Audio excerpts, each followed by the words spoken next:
सत साहिब जी चैनल को सब्सक्राइब करें, बेल आइकन दबाएं, वीडियो अच्छी लगे तो लाइक करें। सतयुग में सत सुकृत कह टेरा, त्रेता नाम मुनिंदर मेरा। द्वापर में करुणा में कहाया, कलयुग नाम कबीर धराया। तो द्वापर युग में परमात्मा करुणा में नाम से आए थे। एक लीला जैसे कबीर जी के रूप में सतयुग में, इसमें कलयुग में की है, ऐसे ही उस समय वो परमात्मा करुणा में नाम से आए थे। और कमल के फूल पर एक सरोवर के अंदर परमात्मा बालक रूप धारण करके वहां अवतरित हुए थे, सतलोक से चल कर आए थे। वहां से उसको एक बाल्मीक परिवार जो निसंतान था वो ले गया था उठा के। तो उस समय परमात्मा बाल्मीक कहलाए थे, क्योंकि बाल्मीक जाति ऋषि वाल्मीकि जी के बाद उसके अनुयायियों की बनी है, जो सतयुग में प्रारंभ होगी थी बाल्मीकि जाति। तो उस जाति में जन्मे थे वो। तो वहां परमात्मा वो उठाकर ले गए थे दंपति कबीर जी को। तो इस कारण से वो बाल्मीकि कहलाए दाता।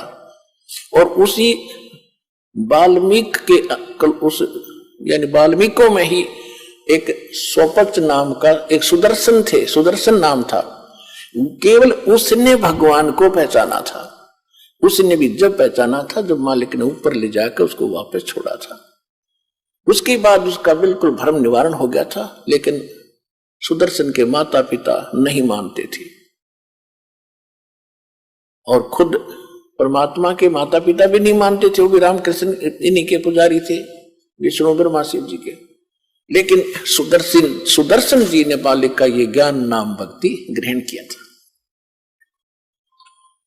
तो उस दिन भीम जो पांडवों का भाई था भीम, उसकी सेवा उस साइड में लगी थी ये निमंत्रण देने की, इन्विटेशन देने की।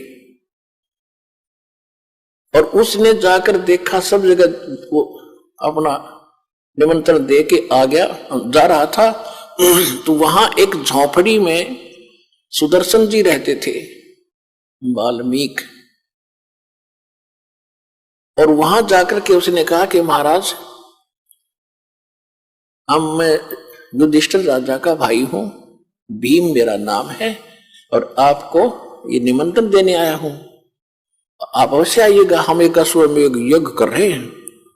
और परमेश्वर कबीर जी ने सुदर्शन जी को बता दिया था, करुणा में रूप में आए हुए थे भगवान, विद्यमान थे वहां पर, उस समय वर्तमान थे। उनको बता दिया था कि ऐसे ऐसे ये इन महाभारत जो किया है इनको बहुत हानि होगी। और काल ने युदास करा दिया, 18 करोड़ आदमी मरवा दिए, और पाप इनका सिर रखवा दिया पांडुआ का, और इनका बहुत बुरा हाल होगा। सुदर्शन इतना कहर इन्होंने कर दिया, खुश होकर राज कर रहे हैं। कितने दिन करेंगे इस राज को, इतने जीव मरवा के? पाप का मालगाड़ी भर ली इन्होंने मूर्खों ने। कहते हमारा ज्ञान किन्हें ना सुनिया, पर भी लेड़ जात है दुनिया। हमारी ज्ञान नहीं सुनते, और बकवादों में कहीं पर भी नान जाओ, कभी तीर्थों पर जा रहे हैं, कोई और साधना करे। तो सुदर्शन जी को बात याद आ गई, गुरुजी बता रहे थे ये तो वो आदमी है। तब सुदर्शन जी ने कहा कि अरे भीम,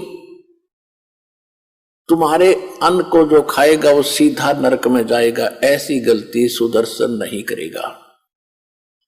तुम तो अपराधी व्यक्ति हो, तुमने लाखों बहन, करोड़ों बहन विधवा कर दी, करोड़ों बहन बच्चे अनाथ कर दिए रे। अब उस नरक को खा रहे हो, उस रक्त को चाट रहे हो, और जो तुम्हारे अन्न को खाएगा वो भी तुम्हारी तरह नरक में जाएगा। हम नहीं आएंगे। यदि मुझे बुलाना है तो जैसी अश्व जो यज्ञ तुम करने जा रहे हो, ऐसी यज्ञ 100, ऐसी यज्ञों का 100 का फल मुझे दे दो, तब मैं तुम्हारे ग्रास तोड़ू, न कौन नरक में जा, ऐसे पाप के अन्न को खा के। अब भीम भी पहलवान था, मोटे दिमाग के व्याघ्र पहलवान। और फिर राज की ताकत, बॉडी की ताकत, श्री कृष्ण जी की ताकत के हमारे साथ भगवान रहते हैं। तो कहने लगा कि बाबा जी ज्यादा मत बोला, यदि मुझे मेरे भाई और भगवान कृष्ण का मुझे डर ना होता तेरा मुंह न तोड़ देता पीट पीट के। खबरदार फालतू बकवास करिए तो आना होता ये ना मत आइए, ये कैसे कह दिया हम अपराधी हैं। अब सुदर्शन जी चुप हो गए। भाई कहते साकट और सवान ने उल्टा जवाब नहीं दे। भीम गुस्सा करके आ गया, क्या तेरे बगैर हमारी यज्ञ संपूर्ण नहीं होगी? ऐसे ऐसे मन मन सोचता हुआ रहा, ऐसे ऐसे ऋषि आएंगे, 33 करोड़ देवता आएंगे, श्री कृष्ण जी रहे वहां पर, ये तो फॉर्मेलिटी कर रहे हैं। मन में सोची भीमसेन ने, जब वो सारे 33 करोड़ देवता, 88,000 ऋषि, 12 करोड़ ब्राह्मण, 9 नाथ गोरखनाथ जैसे, और विश्वामित्र और ये मार्कंडे जैसी तोब वहीं बैठी थी। गोरखनाथ जैसे जो सोने को भी पहाड़ बना देता था वो भी वही विद्यमान थी, वो आत्मा। क्योंकि ये आगे चलते रहते हैं, प्रत्येक युग में इनका जन्म होता है। क्योंकि गोरखनाथ जो आत्मा आज हम जानते हैं वो पहले किसी और नाम से थी वहां पर। तो आज हम जानते गोरखनाथ की महिमा से, और कोई नाम बताओ थारा जच्चे ने, इसलिए इनको ऐसे बताना पड़ता है। इसमें भ्रम ना पड़ना कि गोरखनाथ कब जन्मा और वो कब हुआ, ये फला, इस चक्कर में ना पड़ना। जो दास बोल रहा है सच्ची मानना, क्योंकि आप तो बच्चे हो, दास टीचर है। अब बताओ 33 करोड़ देवता, 88,000 ऋषि और 12 करोड़ ब्राह्मण, 56 करोड़ यादव, श्री कृष्ण जी के वंशज 56 करोड़ थे द्वारका में। वो उनके रिश्तेदार थे, क्योंकि अर्जुन ब्याह था, श्री कृष्ण जी की बहन ब्याही थी अर्जुन का सुभद्रा, तो रिश्तेदारों ने ताना ही आना था। वो 56 करोड़ रिश्तेदार आ रहे। धार्मिक अनुष्ठान में सब ने भोजन कर लिया, संघ की तरफ इंतजार कर रहे थे, टस से मस ना हुआ। युधिष्ठिर कहने लगा, भगवान हमारे पाप ही ज्यादा है, ये तो स्पष्ट दिखाई देता है मुझे। वो दिख रहे हैं, वो बहनें रो रही थी, चूड़ियां फोड़ रही थी, टक्कर मार रही थी। जिस दिन मैं गंगा घाट पर गया था, हरिद्वार में गया था, बच्चे लिपट लिपट कर रो रहे थे, पिता कहाँ गया। आज मुझे वो याद आ रही है कि हम बहुत पापी हैं, लेकिन अब ये समाधान मुश्किल लगता है। तब श्री कृष्ण जी ने कहा कि इसका समाधान करने वाला संत पहुंचा ही नहीं है। युधिष्ठिर को कुछ आशा जागी कि कौन है ऐसा महापुरुष, या गले नहीं उतरी युधिष्ठिर के कि श्री कृष्ण जी ने भोजन खा लिया, और ये 9 नाथ 84 से 33 करोड़ देवता, 88,000 ऋषि, 12 करोड़ ब्राह्मण, वेद के वक्ता जिन चारों वेद कंठस्थ कर रखे थे, दुनिया को बड़ी महिमा सुनाते थे, सिद्धियां भी रखते थे, सबने भोजन कर लिया, शंख नहीं बजा, और कौन है पृथ्वी पर। तब श्री कृष्ण जी ने कहा, भाई एक फिर युधिष्ठिर जी ने पूछा कि भगवान क्या इन महापुरुषों के भोजन से ये समाधान नहीं हुआ? क्या ये साधु संत इतने तपस्वी नहीं है? श्री कृष्ण जी ने कहा कि तपस्वी ना है, ये तो 84 के ढोर हैं, अगले जन्म में कोई गधा बनेगा, कोई कुत्ता, ये अभिमान के मारे हुए हैं, इनके पास वो भक्ति नहीं है। युधिष्ठिर के ना जच्ची यह बात, कैसे ऐसे ऋषि, और वहां ऐसे वशिष्ठ मुनि जैसे भी आ रहे, क्योंकि आत्मा ये स्वर्ग में है, ये कभी आ सकती है जब तक ये पुण्य है। इनका चक्र तो फिर बंधेगा जब अगले जन्म में गधेर कुत्ते बनेंगे। सुर नर मुनि जन 33 करोड़ी, ये बंदे सभी निरंजन डोरी। यानी निरंजन के ही संविधान में है। और इसका संविधान क्या है? कोट जन्म तन भर मत होगे, कुछ ना हाथ लगा रे, कुकर सुकर खरबया भोरे, कौवा हंस बुगारे। इंद्र कुबेर ईश की पदवी, ब्रह्मा वरुण धर्मराया, विश्वनाथ के लोक को जाकर फिर भी उल्टा आया। इनका जन्म नहीं समाप्त होता। ये पोस्ट है 33 करोड़ देवता, 88,000 ऋषि, व्यास जी आदि, तो ये मर जाएंगी। अगले बार दूसरी आत्मा इन पोस्टों पर होंगी, ये कुत्ते गधे सुअर बन जाएंगे। श्री कृष्ण जी ने अपना आशीर्वाद देकर दिखाया कि देख कोई अपने आसन पर जहां वो बैठे थे कोई गधा बनकर खड़ा है, कोई कुत्ता बनकर, कोई सर्प बना है, कोई केंचुआ बना है। उस दृश्य को देखकर युधिष्ठिर घबरा गया कि भगवान ये लीला बंद करो, मैं देख नहीं पा रहा हूं, ये हालत होगी इनकी। हाँ, ये हालत होगी इनकी भविष्य में, ये लीला नहीं, ये सच्चाई है। फिर भगवान कौन है ऐसा महापुरुष जिससे हमारा उद्धार हो? तो श्री कृष्ण जी ने कहा कि ऐसे यहां से इतनी दूरी पर और वो स्थान है, वहां एक महापुरुष रहता है जो सतगुरु का शिष्य है, वो ही एक भक्त है, उससे ही ये कल्याण हो सकता है। ये भी परमात्मा की रजा थी। श्री कृष्ण की जो दृष्टि खोल दी उसको वही दिखाई दिया, अब वो संत है जिससे यह बात बन सकती है। तो फिर पूछा कि उस साइड में कौन भेजा था निमंत्रण के लिए? कि भीम भेजा था। तो भीम को बुलाकर पूछा कि आपने इस महापुरुष को निमंत्रण दिया या नहीं? भीम ने कहा जी निमंत्रण तो दिया, लेकिन वो तो कुबोल आदमी है, वो अच्छा आदमी नहीं है। श्री कृष्ण जी ने पूछा भाई देखो, आपकी जो सेवा दी थी वह पूरी करनी चाहिए थी, कौन कैसा है ये आपने नहीं देखना होता है, वो तो यहां ही बेरा पट्टेगा कौन कैसा है। और यह कोई बात थी तो हमें बताना चाहिए था। क्या हुई बात, उसने क्या कह दिया ऐसा कि सुदर्शन? भीम बताता है कि उस महापुरुष, उस संत ने, भगत ने ये कहा कि मैंने जब अपना इंट्रोडक्शन दी कि मैं भीम हूं, युधिष्ठिर का भाई हूं और ऐसे ऐसे में ये कर रहे हैं अनुष्ठान, आप भी आइएगा। उन्होंने कहा कि तुम्हारे अन्न को तो वो खाएगा जिसने नरक में जाना हो, तुम तो अपराधी व्यक्ति हो, घोर पाप कर रखा तुमने। श्री कृष्ण जी को मालूम था कि यो भी पहलवान है, इसने भी कुछ बकवास जरूर करी होगी। तो आपने क्या उत्तर दिया? कि मैंने ये उत्तर दिया कि यदि मुझे भगवान का डर ना होता, मेरे भैया से मैं बहुत शर्म करता हूं, नहीं तो तुझे मैं यही समार देता, तेरा मुंह तोड़ देता। ऐसा कुबोल बोला उसने। श्री कृष्ण जी ने कहा देखो, साधु संतों के साथ इस तरह बोलना भी पाप है। तूने एक अपराध और कर लिया, भले आदमी, तुम इतनी संकट के अंदर खड़े हो आज, और उसने कौन सी झूठ बोल दी? अपराधी हो तभी तो तुम इतना दुख हो रहा है, नहीं तो नहीं होता ये, और उसके बिना ये हो नहीं सकता। मुझे बताना चाहिए था, चल मेरे साथ, उसके बिना यह बात बड़े। अब तो उनके जमीन छोटी पड़ गई थी, उनको कारण भीड़ी धरती होगी और कोई हो नहीं रहा। संकट जो का तो करोड़ अरबों रुपये खर्च भी हो लिए, अब मरता क्या नहीं करता। बिल्ली बिग्गी बनकर, बिग्गी बिल्ली बनकर, और वो भी साथ साथ। श्री कृष्ण जी बोले चलो मेरे साथ। पांचों पांडव छठे कृष्ण जी और रथ लेकर के वहां पहुंचे। एक योजन यानी 4 कोस की दूरी पर रथ छोड़ दिया। रथ पीछे पीछे आ रहा है और पांचों पैदल चल पड़े।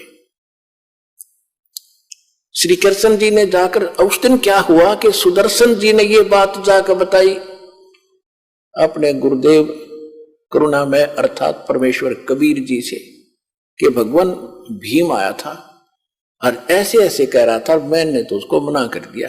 परमात्मा बोले बहुत अच्छा किया बेटा, न जल का मर जाता, इतना पाप है उनके ऊपर, तो ऐसे अन्न को खाना नहीं चाहिए।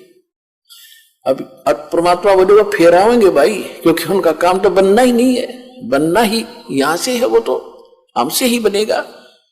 और बेटा अवश्य आएंगे, फिर भी वो आएंगे, नाक रगड़ेंगे तेरे पास, माफी मांगेंगे, वो देख लेना जब उनका काम बनेगा। अब सुदर्शन ने सोचा भी ये तो फिर दुखी करेंगे, वो तो वहां से छोड़ के झोपड़ी और भ्रमण पर निकल गया महीने 20 दिन के लिए। उधर से वो आ रहे थे,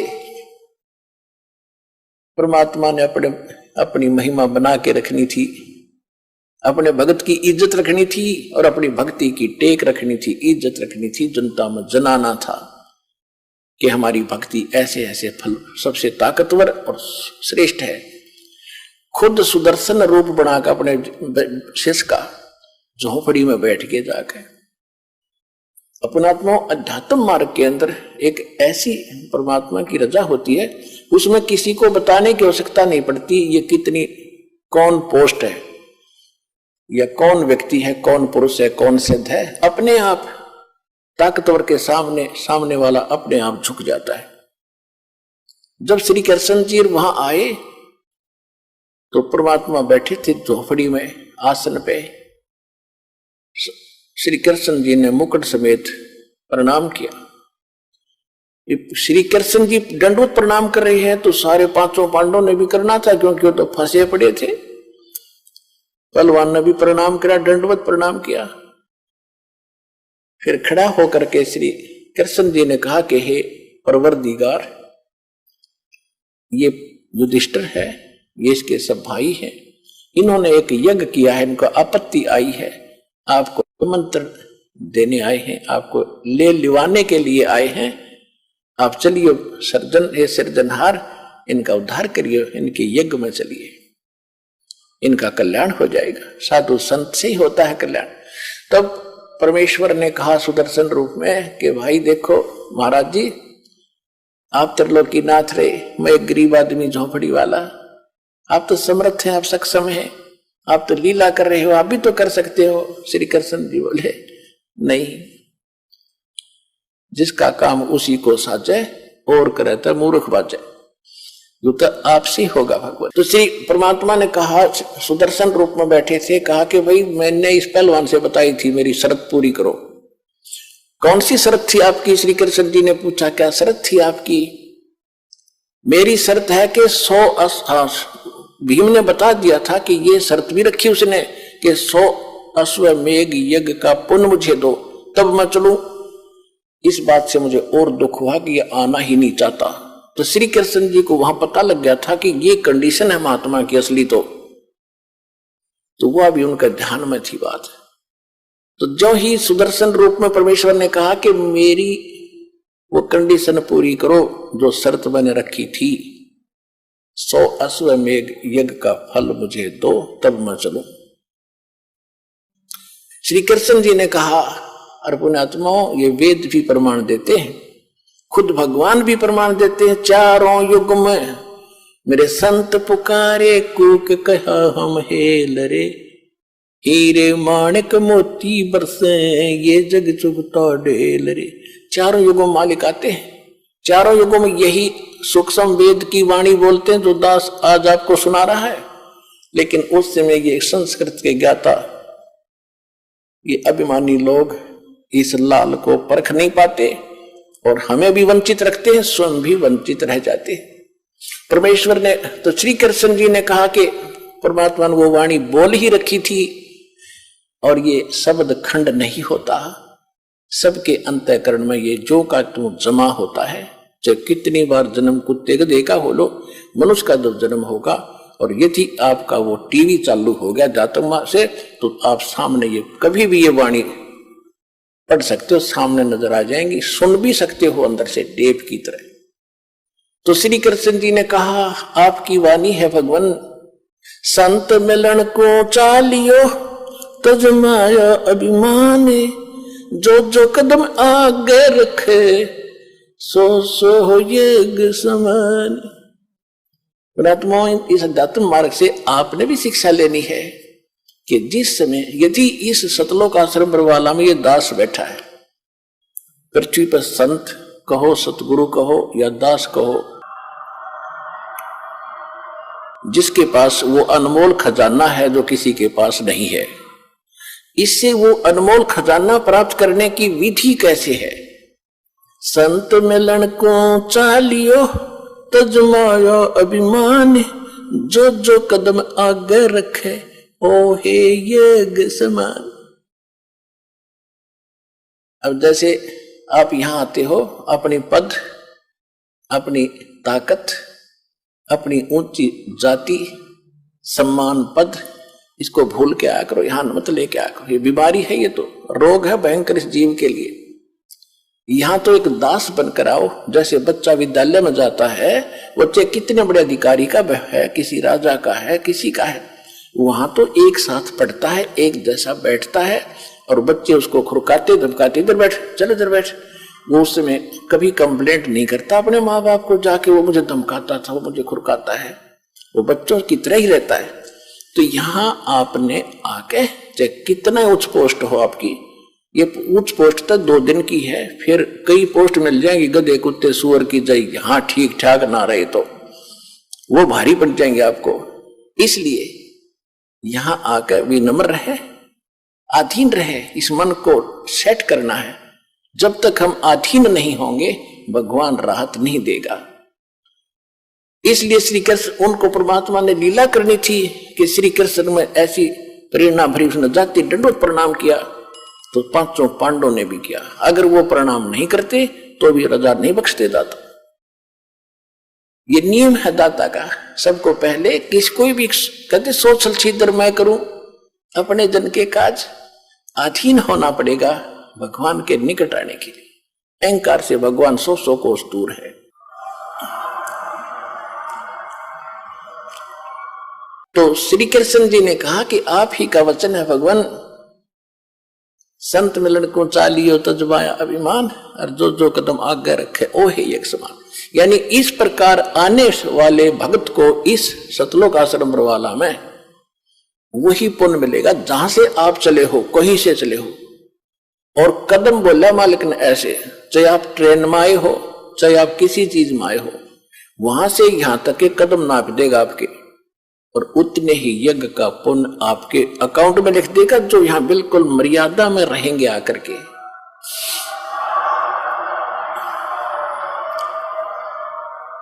और उस एक यज्ञ को करने के लिए उन पांडवों ने शास्त्र विदिता का मनमाने ढंग से अरबों रुपये खर्च किए, तो भी सफल नहीं हुई वो यज्ञ। और वो पुण्य आपको यहाँ आने वाले को मर्यादा में विनम्र भाव से, निष्कपट भाव से और सीधा साधु भगत से यहाँ भाव से रहकर दर्शन करने से, सत्संग सुनकर जाने से लाभ हो जाता है। तो श्री कृष्ण जी ने कहा कि हे दाता, हम इंद्रप्रस्थ से चले हैं दिल्ली से, और यहां तक आने में हमारे जितने भी, आज आप देख सकते हो, आप तो अंतर्यामी हैं। कृष्ण जी तो उनको सही संबोधन कर रहा था, लेकिन उनका ना जच्चे थी, यो सुदर्शन को ऐसा क्यों बोल रहा है, किसको? वो पांडव खड़े थे। आप तो अंतर्यामी हैं, आज आप खूब देख सकते हो आज इनकी क्या हालत है। ये मेंटल होया खड़ा है धर्म युधिष्ठिर तो, और इनका इतना पैसा खर्च हो चुका है। ये आपके सामने भीम, अर्जुन, नकुल, सहदेव सारे खड़े हैं, आप देख सकते हो आज इनकी क्या हालत है। भीम बड़ा पश्चाताप कर रहा था, ऐसे ऐसे कर रहा था, ऐसे ऐसे कर रहा था, और इतने अधीन होकर आपसे आज आपके द्वारा आए हैं। और आप ही की वाणी है कि जो ऐसे आता है उसको एक कदम का भी एक यज्ञ का फल मिलता है। इसको उनको यहां से यहां तक जितना भी हमारे पुण्य हुए हैं आपके वचनानुसार, ये मालिक 100 रख लो, बाकी हम 10 की झोली में डाल दो, हमारा भी कल्याण हो जाए। साधु भूखा भाव का, धन का भूखा ना, अर्जय को धन का भूखा, पर वो साधु भी को ना। वो तो यही देखना, यही बनाना चाहते थे कि मैं अपनी रजा बकस सकूं, इस योग्य हो जाएंगे। और किसके उनके यज्ञों के भूखे थे, वो तो परिपूर्ण परमात्मा समर्थ कबीर भगवान। सब पदवी के मूल हैं और सकल सिद्धि है तीर, दास गरीब सतपुरुष बजो, वो अवगत पुरुष कबीर। के सब पदवी के मूल हैं, सब पदवी यानी जैसे प्रधानमंत्री, राष्ट्रपति अपने देश के, उसके पास सभी पावर हैं, सब पद जितने हैं, कोई मंत्री का है, मुख्यमंत्री का है, कोई आईएएस, आईपीएस, डॉक्टर, जो भी तहसीलदार है, वो सब पदवी के मूल हैं, उसके नौकर हैं सभी। वो किसी भी पावर अपनी पद का, सब पद उसके पास हैं, उसने आगे बांट रखे हैं। तो वो फिर तहसीलदार बनना चाहोगा क्या, पर राष्ट्रपति नहीं। इसी प्रकार कहते परमात्मा तो कबीर जी तो सब पदवी के मूल हैं और सकल सिद्धि है तीर, उसके पास सब सिद्धियां हैं, असंख्य सिद्धि, यहाँ तक अष्ट सिद्धि में से कोई एक आधी सिद्धि प्राप्त करके ये चौधरी पाके फिरे थे, महापुरुष पाके गए थे, विद्वान और भगवान की दर्जा ले गए थे। अगस्त ऋषि जैसे ने 7 समुद्र पी लिए एक घूंट में, इसी से सबके यहाँ बोल बाला हो गया। कहते उसके पास सकल सिद्धि है, तीर उसके सब उसके पास वो सिद्धियां हैं जो इनके पास कभी नहीं हो सकती। और दास गरीब सतपुरुष भजो, गरीबदास जी कहते हो सतपुरुष की भक्ति करो, अविगत सत्य कबीर। अब इस बात से प्रसन्न होकर परमेश्वर ने कहा ठीक है मैं चलता हूं। खूब आधीन देख लिए। जब भीम गया था ना पहली बार, उसने बकवास करी थी, उससे पहले वो स्नान करके आया था एक तालाब में, बहुत बड़ा तालाब था। और उस समय भीम की भी हाइट लगभग 30-40 फुट की थी द्वापर युग में। और जब उसने उस तालाब में स्नान करने के लिए सुबह सुबह गया तो उसके पैर नहीं टके थे, गोते मार नाव था। तो तब परमात्मा ने उस भीम से कहा कि पहलवान इधर आए बार। कहा जी, जो तन्यो खड़ा था पहलवान भीमसेन कि तू के डींग मार। उस दिन क्या कहा था भीम ने, क्योंकि सारी बातें बताएंगे। जब उन्होंने ये कहा ना सुदर्शन जी ने कि भीम तुमने नाश कर रखा, 18 करोड़ आदमी मार दिए, और आज तुम राज प्राप्त करके उन बहन बेटी विधवा होगी, अनाथ बच्चे होंगे, उसको नरक को खा रहे हो। तो भीम ने कहा था कि ज्यादा मत बोला बाबा जी, अपने दम से युद्ध जीता है, एक का मारू था 20 मरे थे, इतनी ताकत है मेरे में। तो उस समय परमात्मा तो अंतर्यामी, उन्होंने तो सबकी वार्ता का पता ही होता है क्या क्या बात हुई थी। तो परमात्मा ने कहा कि सुदर्शन जी रूप में कि भीम जिस दिन आप पहले आए थे, जब ये कह रहा था एक का मारू था 20 मरे थे, मेरे में ताकत है, तेरे जैसे ताकतवर तंडरे जा लिए तो पासिंग भी कोई ना भाई। जिस दिन आप यहां आए थे और उस तालाब में स्नान करके आए थे कहीं, कहा जी उस तालाब, वो तालाब बताऊं कौन था, वो कुंभकर्ण का यू खोपड़ी थी ऊपर ऊपर की, या कटोरी सी जो वहां पड़ी थी और पानी से भरी हुई थी काफी वर्षों से। वो स्वच्छ जल है उसमें, वो तो कुंभकर्ण का यूं इतना हिस्सा था, खोपड़ी यू कटोरा सा, बाकी कितना होगा इन्हों सोच ले पहलवान, तेरी क्या औकात है उसके सामने। उसके जोड़ में तो तू त्रेपा भी ना टेके थे, उसकी खोपड़ी में वो कितना ताकतवर कितना बलशाली होगा। ये तो सारी सच्ची मान्यता का जी होगा जी अवश्य होगा। जब बताऊं तो ना सुना वो।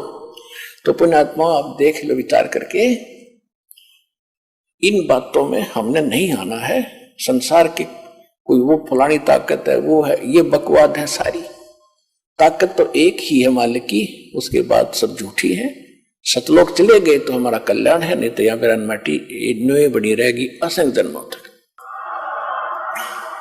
तो परमात्मा बोले ठीक है पहलवान, अब चलते हैं तेरे वहां भंडारे में। ऐसे कर, ये मेरी खुट्टी ऊपर एक लकड़ी पे परमात्मा की माला थी, उसकी सुदर्शन जी की, या मनकों की माला जिससे भजन करते मंत्र करते हैं, लकड़ी की मनियों की। कहने लगा ये माला उतार, मैं लेके चलूंगा। भीम गया फटाफट, क्योंकि आज्ञाकारी हो गया था जब, तो ऐसे महापुरुष से हमारा काम बनेगा। माला उतारने लगा तो भीम ने सारी ताकत ला ली और न पसीना आ गया और शर्मा के नौका नो छोड़ के आ गया। तो परमेश्वर कहने लगे कि पहलवान रथ दे, जल्दी चल लेंगे। बोलना नहीं, एक लोग खड़ा हो गया आके, महाराज मेरे से नहीं उतरती। परमेश्वर ने ऐसे किया था हाथ, वह अपने आप उतर के उनके हाथ में आएगी।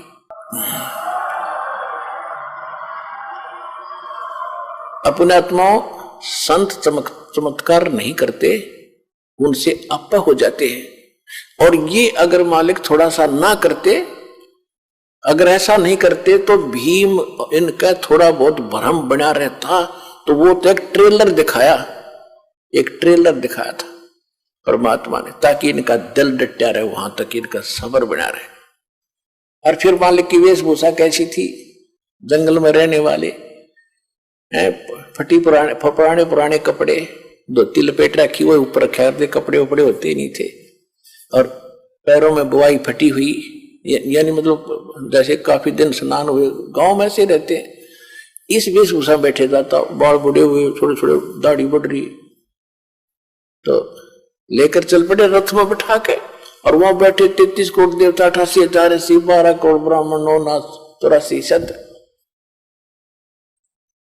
और सभी जब उन्होंने देखा कि ये संत लाए हैं ये, और इससे कहते हैं कि ये शंख बजेगी, तो वो सभी जो उपस्थित थे, वो सभी देवता वगैरह, वो क्या कह रहे थे आपस में कि इनके पाप ही ज्यादा है भाई, ये तो इनको भोगने ही पड़ेंगे, ऐसे थोड़ा ठीक होते हैं। यानी अपना ऊपर दोष कोई नहीं लेता कि हमारा ब्यों तो नहीं इसको ठीक करने का, हमारे अंदर अभिमान है ये। तो जब उसको लेकर आए तो सभी ने अपने परने मुंह पर लाकर हंस रहे हैं कि ये बजाएगा इनका शंख, ये भी भ्रम मिट जाएगा इनका। अब श्री कृष्ण जी ने द्रौपदी जी से कहा कि द्रौपदी बहन, ये महापुरुष है जिसे तुम्हारा युग काम बनेगा, नहीं तो सबके, वो तो बहुत दुखी हो रहा था सारा परिवार, काम नो का नो, पैसे सारे खर्च लग हो गए, और संकट निवारण हुआ नहीं, यो 3 ताप का कष्ट भी ना मिटा। प्रेत बाधा थी, प्रेत बाधा थी धर्मदास उसको, धर्मराज युधिष्ठिर को, और वो भी इतना हट्टी। तो द्रौपदी से कहा कि बहन ऐसे कर, श्री कृष्ण जी ने कहा कि बहन बढ़िया भोजन बना, ये महात्मा रोटी खाओगा, भोजन खाएगा तो शंख आपका काम पूरा होगा। और पूरी आत्माओं ऐसी सची थी में, और नहाकर धोकर स्वच्छ तरीके से बड़ा एक आइटम द्रौपदी ने अपने हाथों बनाया, कदे कोई नौकर गलती कर दे और महात्मा ने स्वादिष्ट ना लगे, क्योंकि ये ऋषि ऋषि देशी होया करे, ये ऋषि लोग थे, ये तो न सोच ले सर्प थे, सर्प विषैले, इनकी सेवा में थोड़ी सी कमी रह जा श्राप दे दे, पुण्य तो दूर की बात है, पाप पहले दे दे, लेकिन साधु संत कभी श्राप नहीं देते, साधु संत श्राप नहीं देते, ये तो नकली लोग दिया करते। तो द्रौपदी ने भोजन बना के मैं बनाऊंगी, कहीं कोई त्रुटि ना रह जा किसी नमक मसाले में बनाने में, बना के भोजन नारी नारी आइटम, जलेबी न्यारी, कचौड़ी न्यारी, पकौड़ी अलग से, लाडू, दही बड़े, हलवा, पूरी, कचौरी सब बना के बड़े से थाल में कटोरियों में डाल के और महात्मा जी के सामने खुद परोसा।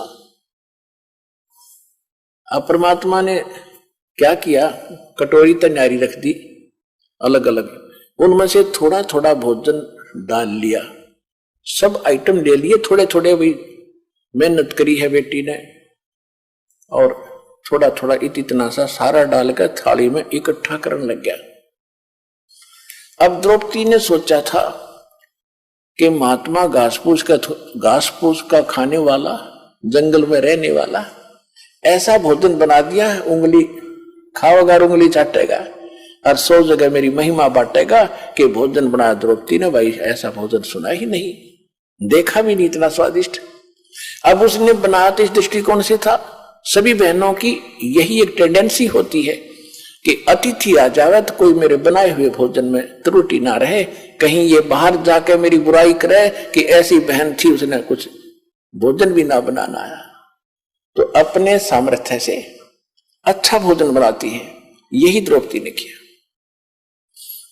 जब उसने देखा द्रौपदी ने कि इसने तो सारा काम बिगाड़ दिया, सारा गुड़ गोबर कर दिया, सारी इकट्ठी कर दी, टेस्ट नहीं लिया किसी वस्तु का, और मैंने 2 घंटे तक दो में मांग फुड़वाई, लकड़ी से चूल्हे पर बनते ही थे आइटम, तो मन मन में बहुत बुरा भला कह दिया महापुरुष के प्रति कि जिसी सकल इसी अकल, सुधर का सुधर ही रहा, इसने खाने का भी नहीं पता, ये काहे का शंख बजाएगा, काहे का ये काम पूर्ण करेगा, ये मन बड़ा दुष्ट है, 1 मिनट में काम बिगाड़ देता है। अब वो तो अंतर्यामी थे, द्रौपदी में के बकवाद भारी है, अहंकार था उसके अंदर कि महाराजा की रानी मैंने खुद भोजन बनाया, राजेश ने ये क्या कर दिया, कोई खाने का भी नहीं पता इसको, मेरे को एक बार भी ना सराया। परमात्मा अंतर्यामी थे। अब उसमें वह मरोड़ रही थी, अहंकार था। जब तक अहंकार है भगवान मदद करेगा नहीं। उसका वो अहंकार तोड़ना था, उसका बल काटना था, तो उसमें मरोड़ी रह रही थी थोड़ी बहुत, बल टेढ़ा बन रहा था, वो टेढ़ापन ठीक करना था द्रौपदी का। परमात्मा ने क्या किया, जितना भी वो सामान थोड़ा थोड़ा इकट्ठा पदार्थ मिलाए थे इकट्ठा करके एक बार खाया। जो शंख रखा था टस से मछली हो रहा था, उसने एक बार आवाज की और बंद हो गया। सबका ध्यान गया, खुशी की लहर दौड़ गई कि हो बढ़ गई बात। दूसरी बार फिर खाया, दूसरी बार फिर शंख ने आवाज की, फिर बंद हो गया। 5 बार में उसने सारे आइटम को खा लिया जो डाल रखा था थाली में। तो 5 ही बार में वो शंख बजा और बंद हो गया। परमात्मा ने वह थाली चाट दी और साफ करके रख दी। अब युधिष्ठिर ने कहा कि भगवान ओहो निहाल हो गए, ये परमात्मा कहाँ छुपा था ये रुस्तम, ओहो ये तो परम संत है, आपने बड़ी दया करी, ये आप ही का आशीर्वाद है इसके ऊपर। कृष्ण जी बोला मेरा आशीर्वाद ना है, ये तो आशीर्वाद किसी और का है, तुमने उसका पता नहीं, ये आशीर्वाद तो कोई और है, ये खुद आशीर्वाद दिखा है मैंने तो, आशीर्वाद नहीं है इसके पास। तो फिर कृष्ण जी ने कहा कि भाई बात सुनो, ये अभी बात बनी नहीं। क्यों नहीं बनी भगवान, क्या बात हो गया? कि इस शंख ने तो बहुत देर तक बजना चाहिए था और इतनी जोर की आवाज करनी चाहिए थी, स्वर्ग लोक में इसकी आवाज जानी चाहिए थी, अभी बात बनी नहीं भाई। अब कलेजा पकड़ दिया युधिष्ठिर ने कि भगवान अब किसको लाओगे बुला करके? श्री कृष्ण जी ने कहा कि भाई कोई बुलाना शेष नहीं है, ये मास पुरुष जो बैठा है ना, ये परमात्मा है, खुद ने सोच लो, परम शक्ति है। और इसके एक बाल के बराबर भी ये 3 लोग नहीं है। द्रौपदी युधिष्ठिर अपने घर में किसी ने कोई गलती कर रखी है भाई। पुण्यात्माओं देखो, सतलोक आश्रम बरवाला जिला हिसार हरियाणा में सभी भक्त आते हैं और सबको एक ही जैसा आशीर्वाद, एक ही जैसा मंत्र सबको दिया जाता है। एक तो आता अगली बार कूदता हुआ, जी मैं ये ठीक हो गया, मुझे ये लाभ हो गया। दूसरा कहता मैं 5 बार आ लिया, मुझे कोई लाभ नहीं हो रहा। पुण्यात्माओं जब पावर हाउस एक और उसी से कनेक्शन सबको दे रखा, एक की बिजली जल रही है, पंखा चल रहा है, दूसरे का नहीं जग रहा है, तो तेरा पंखा खराब है, उसने ठीक करा भाई, जगेगा। सतगुरु के दरबार में कमी काहे की ना, हंसा चूक नहीं पावता, तेरी चूक चाकरी मां, अपनी त्रुटि ठीक करे।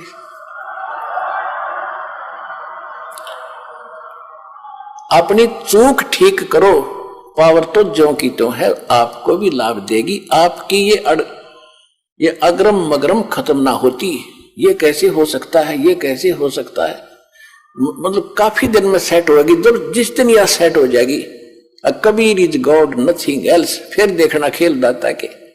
यही तो बात बिगड़ी पड़ी है। काल ने सबसे पहले ये नाश किया कि भगवान का नाम और निशान मिटा दूं और किसी को भगवान मानने धक्के खाओ। अरदास के लिए सबसे बड़ी समस्या है कि मैं भगवान को भगवान सिद्ध करूं, हजारों प्रमाण दूं, जब जाके दिमाग में सेट होती है सचमुच कबीर इज गॉड। और जब तक ये विश्वास नहीं होगा वो लाभ मिले नहीं।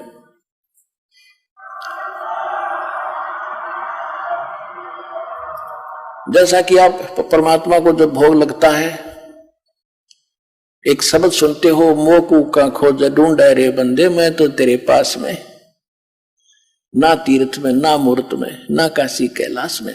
लास्ट में फाइनल करते हैं, कह कबीर सुनो भी साधो, मैं तो हूं विश्वास में, पर सब श्वासन के श्वास में। जो नाम तुझे दिया गया उसका जाप कर, और जिस दिन तुझे विश्वास हो जाएगा कबीर इज गॉड, सब कुछ कर सकता है, हृदय मान लेगा तेरा, उस दिन देख मेरे खेल।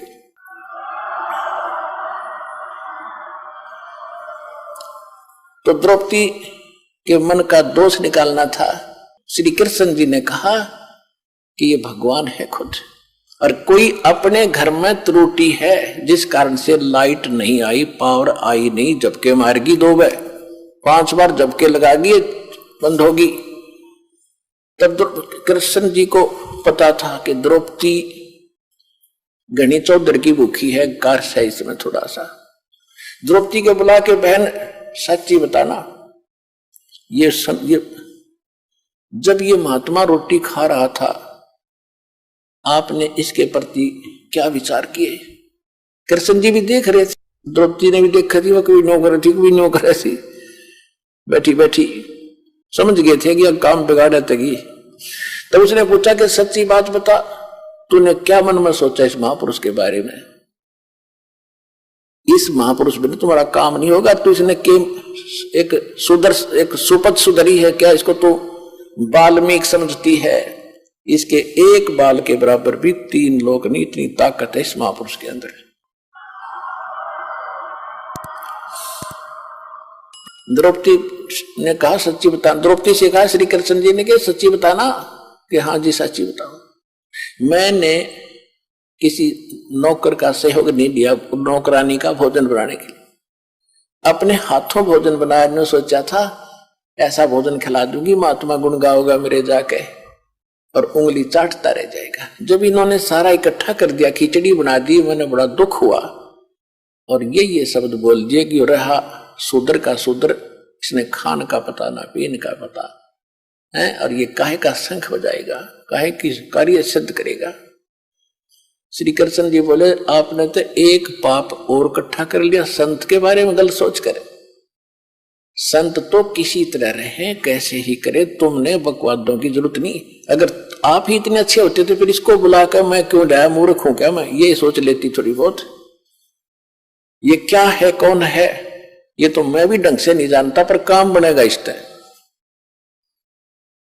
तब द्रौपदी से कहा कि तू इसके चरण धो या धूल समेत इसके पैर पी, चरणामृत पी, ताकि तेरी अकल ठिकाने आवे, तेरा पाप कटे, अहंकार मिटे। द्रौपदी जब बात बनेगी। द्रौपदी ने उसी समय परात में पानी डाला, एक लोटा लाई, परमात्मा के चरण धोए, कबीर जी के, सुदर्शन जी के। सुदर्शन रूप में मालिक बैठे थे, वो चेला तो सैर सपट्टे को चला गया था। अब धो के वो पैर जब द्रौपदी ने डाल कर गिलास में दो पुनः पिया और कहा कृष्ण जी ने कि आधा मुझे भी दे बहन, इसे महापुरुष का चरणामृत कब कब नसीब हो। आधा श्री कृष्ण जी ने पिया, आधा द्रौपदी ने पिया। उसी समय शंख बजा, उसी समय शंख बजा और स्वर्ग तक उसकी आवाज गई। पूरी पृथ्वी पर फलदार वृक्षों के फल लदपद हो गए, फूलदार वृक्षों पर फूल लदपद हो गए। पूरा बसंत सा छा गया उस पूरी पृथ्वी के ऊपर और बाहर सी आ गई उस परमात्मा की कृपा से। तब उनके वो 3 ताप का दुख दूर हुआ।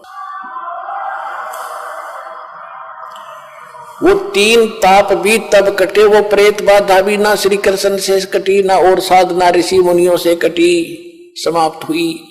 वो संकट भी परमेश्वर कबीर जी के उस शक्ति से, विधि से वो हुआ। तो पुण्यात्मा यहां जो आते हो आप, यहां वो साधना है जो सुदर्शन जी करते थे और भगवान बताते थे, और उसी साधना से मालिक ने कितनी संकट टाले थे। तो यहां जो आप साधना कर रहे हो, आ रहे हो, आपके ये 3 ताप भी कबीर परमात्मा यहां करेगा, इस विधि से करेगा, सारे ठीक होंगे।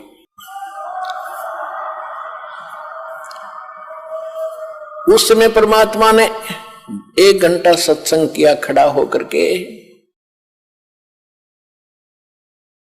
और सुनाया कि कोट जन्म तेरे भरमत हो गए, कुछ ना हाथ लगा रे, कुकर सुकर खरबा बोरे, कौवा हंस बुगारे, मन तू चल रे सुख के सागर, जहां शब्द सिंधु रत्नागर। अब वो बात उनके गला उतरे नहीं, क्योंकि सारे ऋषि पाक रहा, कोई देवता बना बैठा, श्री कृष्ण जी राजा बने बैठे, युधिष्ठिर जी राजा बने बैठे। वह गले उतरी नहीं उनका किसी का, जो भगवान बताना चाहते थे कि चलो उस लोक में 4 मुक्ति जा चंपी करती, सतगुरु मिले तो इच्छा मिटे, पद मिल पदे समाना, और चल हंसा उस लोक पठाऊं जो आधर्म अमर स्थाना। चार मुक्ति जहां चंपी करती माया होरी दासी, दास गरीब अभय पद पर से मिले राम अविनाशी।